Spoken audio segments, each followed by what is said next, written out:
आदि पुस्तक 35 पर्व। अनंतर परमेश्वर जाकुब कहिले, तुम्हें उठी बैथेल को जाई सेठारे बास कर। पुणी तुम्ह भ्राता एसो सम्मुखरू पलाइबा समय जो परमेश्वर दर्शन देइथिले ताहांक उद्देश्य रे यज्ञवेदी निर्माण कर। तहिरे जाकुब अपना परिजन और संगी लोक मानकु कहिले, तुम्ह मानक निकटरे जे सबु विदेशीय देवता अछंती सेमानकु दूर कर, आपणा मानकु सूची कर, पुणी आपणा मानकर वस्त्र परिवर्तन कर। पुणी आस आम्भे माने उठी बैथेल को जाऊ, जो परमेश्वर मोर दुखर दिन रे मो प्रार्थनार उत्तर देले और मोर गमनर पथरे मोर सहाय होइतिले ताहांक उद्देश्य रे मु सेई स्थान रे गोटे यज्ञवेदी निर्माण करिवि। तहिरे सेमाने आपणा मानक निकटस्थ विदेशीय देवता और कर्णकुंडल सकल घेनी जाकुबंकु देले। पुणी से ताहा सबु नेई सिक्किम निकटवर्ती अलोन वृक्ष मूले लुचाई रखिले। ए उतारे सेमाने यात्रा कले।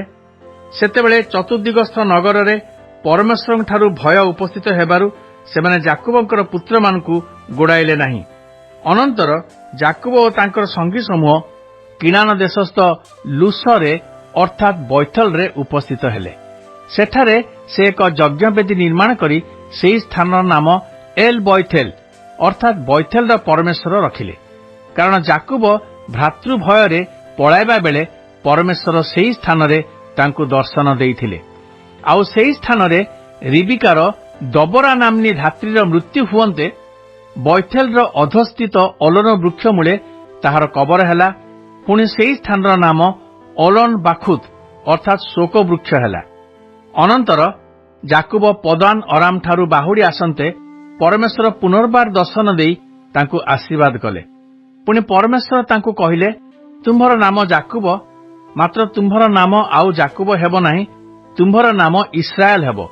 आउ से तांकर नाम इस्राएल रखिले। परमेश्वर तांकु आहुरी कहिले, आम्भे सर्वशक्तिमान परमेश्वर, तुम्भे प्रजावंत ओ बहुवंश हुओ, तुम्भठारू एक गोष्ठी बरं गोष्ठी समाज उत्पन्न हेबे। पुणी तुम्भ कटी देशरू राजगण जात हेबे। पुणी आम्भे अब्राहम और इसहाक को जो देश दान करिअछु सेही देश तुम्भकु और तुम्भ भविष्यत वंश को देवा। सेही स्थान रे तांको सहित एरूप कथावार्ता करी परमेश्वर तांको निकटरू ऊर्ध्वगमन कले। तहिरे जाकुब सेही कथोपकथनर स्थान रे एक स्तंभ अर्थात प्रस्तर स्तंभ स्थापन करी तहि उपरे पानीय नैवेद्य उत्सर्ग कले और तैल ढालिले। पुणी जाकुब परमेश्वर सहित कथोपकथन स्थान नाम बैथेल रखिले। अनंतर सेमाने बैथेल ठारू प्रस्थान कले। मात्र इफ्राठारे उपस्थित हेबा पई अल्प पथ थाउ थाउ राहेलर प्रसव वेदना हैला। पुणी ताहार प्रसव करिबारे अतिशय कष्ट हैला। आउ प्रसव व्यथा अतिशय हुअन्ते धात्री ताहाको कहिला, भय कर नाही, तुम्हे एथर ही पुत्र प्रसव करिवो। तथापि से मला। पुणी प्राणत्याग समय पुत्रर नाम बिनोनी अर्थात कष्टजात पुत्र रखिला। मात्र ताहार पिता ताहार नाम बिन्यामिन अर्थात दक्षिणहस्त पुत्र रखिले।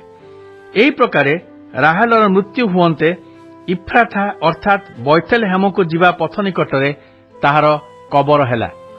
अनंतर जाकुब सेही कबर उपरे एक स्तंभ स्थापन कले। राहेल कबरस्थ सेही स्तंभ अद्यापि अछि। अनंतर इस्राएल सेठारू प्रस्थान करी एदरगढ़ पार होई तहि निकटरे तंबू स्थापन कले।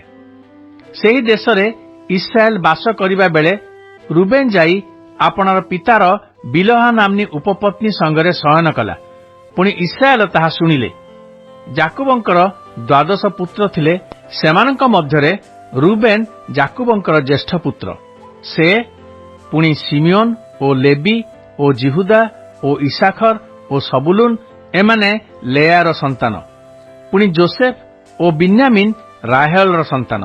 पुणी दान ओ नप्ताली राहेलर दासी बिल्हार संतान। आउ गाद ओ आसेर लेयार दासी शिल्पार संतान। जाकुबंकर एही समस्त पुत्र पदन अरामठारे जन्मिथिले।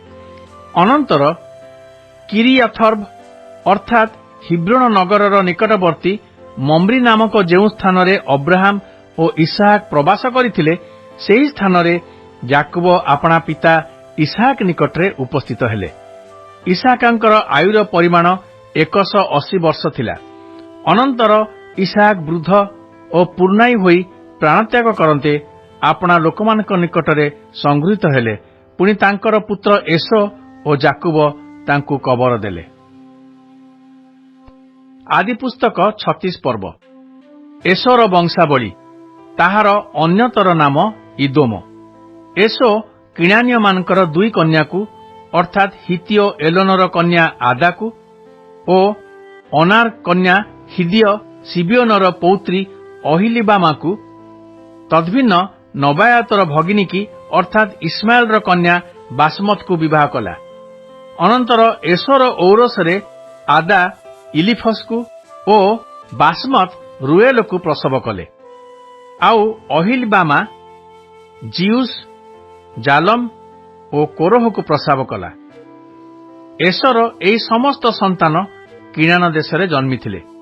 ଅନନ୍ତର ଏସୋ ଆପଣା ଭାର୍ଯ୍ୟାଗଣ ଓ ପୁତ୍ର କନ୍ୟାଗଣ ଓ ଗୃହସ୍ଥିତ ଅନ୍ୟାନ୍ୟ ସମସ୍ତ ଲୋକଙ୍କୁ ପୁଣି ଆପଣାର ସମସ୍ତ ପଶୁଆଦି ଓ କିଣାନ ଦେଶରେ ଉପାର୍ଜିତ ସମସ୍ତ ସମ୍ପତ୍ତି ଘେନି ଆପଣା ଭ୍ରାତା ଜାକୋବ ନିକଟରୁ ଅନ୍ୟ ଦେଶକୁ ପ୍ରସ୍ଥାନ କଲା।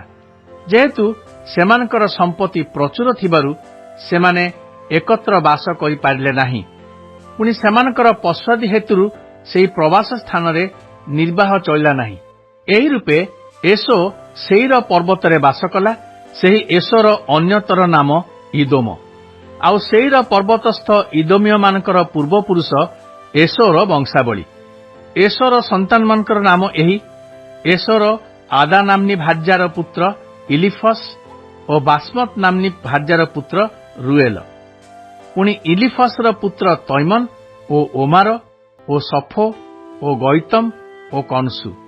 ପୁଣି ଏସୋର ପୁତ୍ର ଇଲିଫସର ତିମ୍ନା ନାମ୍ନୀ ଏକ ଉପପତ୍ନୀ ଥିଲା। ସେ ଇଲିଫସର ଅମାଲେକକୁ ପ୍ରସବ କଲା। ଏମାନେ ଏସୋର ପତ୍ନୀ ଆଦାର ସନ୍ତାନ। ରୁଏଲର ପୁତ୍ର ନହତ ଓ ସେରହ ଓ ସମ ଓ ମିଶା, ଏମାନେ ଏସୋର ଭାର୍ଯ୍ୟା ବାସମତର ସନ୍ତାନ।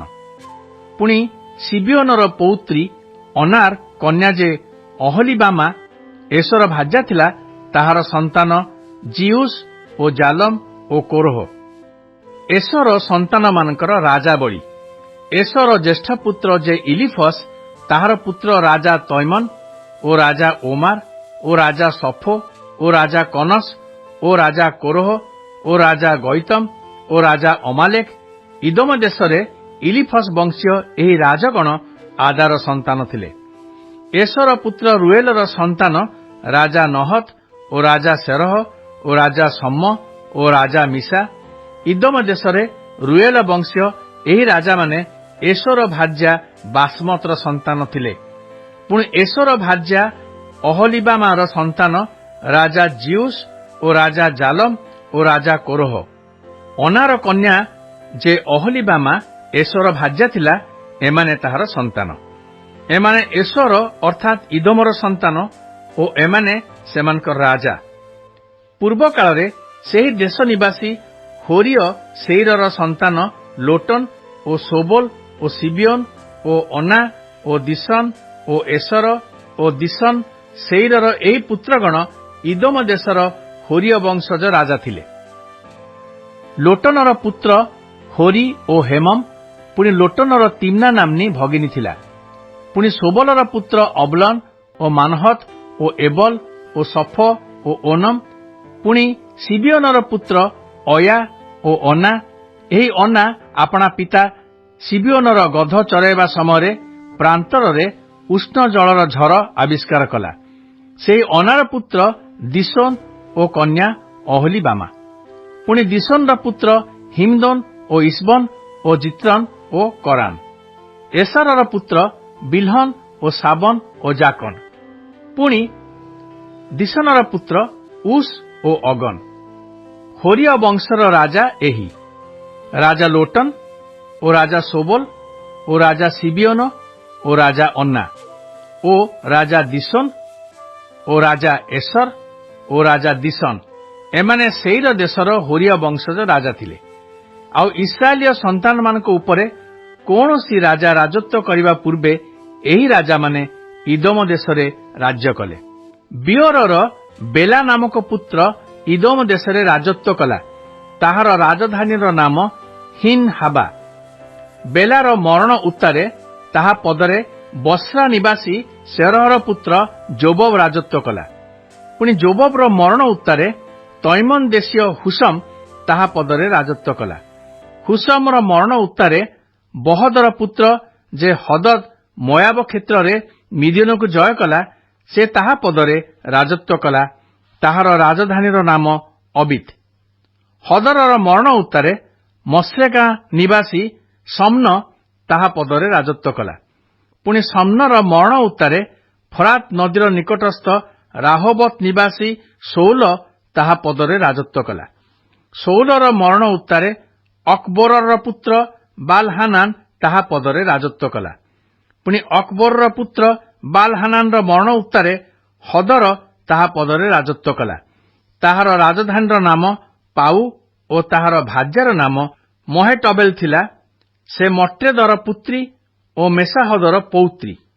ଏସୋଠାରୁ ଉତ୍ପନ୍ନ ପୁଣି ଗୋଷ୍ଠୀ ଓ ସ୍ଥାନ ଓ ନାମ ଭେଦାନୁସାରେ ଯେଉଁ ଯେଉଁ ରାଜା ଥିଲେ ସେମାନଙ୍କ ନାମାବଳୀ ଯଥା ରାଜା ତିମ୍ନା ଓ ରାଜା ଅଳକା ଓ ରାଜା ଜିଥେତ ଓ ରାଜା ଅହଲିବାମା ଓ ରାଜା ଏଲା ଓ ରାଜା ପିନୋନ ଓ ରାଜା କନସ ଓ ରାଜା ତୈମନ ଓ ରାଜା ମିଦସର ଓ ରାଜା ମଗଦିଏଲ ଓ ରାଜା ଇରମ। ଏମାନେ ଆପଣା ଆପଣା ଅଧିକୃତ ଦେଶରେ ବସତି ସ୍ଥାନାନୁସାରେ ଇଦୋମର ରାଜଗଣ ଥିଲେ। ଇଦୋମୀୟମାନଙ୍କର ଆଦିପୁରୁଷ ଏସର ବୃତ୍ତାନ୍ତ ସମାପ୍ତ।